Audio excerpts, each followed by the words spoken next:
यानंतर पुढची एक ब्रेकिंग बातमी। राज्यामध्ये 6,500 कोटी रुपयांचा ॲम्ब्युलन्स घोटाळा झाल्याचा आरोप आमदार रोहित पवार यांनी केलाय। राज्यामध्ये दिवसाला 38 बालकं दगावतायत, पण आरोग्य विभाग घोटाळा करण्यामध्ये दंग अशा शब्दात रोहित पवार यांनी आरोग्यमंत्री तानाजी सावंत यांच्यावर निशाणा साधत त्यांच्या राजीनाम्याची मागणी केली आहे। तर निवडणूक प्रचारावेळी पुरावे सादर करणार असल्याचं अंबादास दानवेंनी म्हटलंय। दरम्यान पत्रकार परिषद घेऊन भूमिका मांडणार असल्याचं तानाजी सावंत यांनी स्पष्ट केलंय। आज ही गोष्ट ॲम्ब्युलन्स घोटाळ्याबद्दलची मी खरं तर करणार आहे। हा घोटाळा 6,500 कोटी रुपयाचा घोटाळा आहे।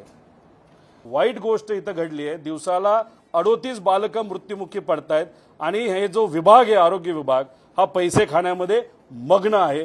त्यामुळे आमचा साफ आरोप आहे 6,500 कोटीचा ॲम्ब्युलन्सचा घोटाळा तो सुद्धा दलालीचा आहे। हा मोठा घोटाळा आहे।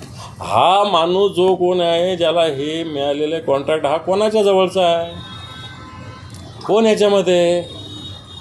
मी तर म्हणेल तानाजी सावंतांना सुद्धा विचारलं नसेल असं माझं मत याच्यामध्ये। दुसरीकडूनच एजन्सी फिक्स झालेली दिसते। निश्चित हा विषय निवडणुकीच्या प्रचारासमोर येईल। पुराव्यानिशी आम्ही सिद्ध करून दाखवू। माझ्याकडे तरी याचे सगळे पुरावे आहेत।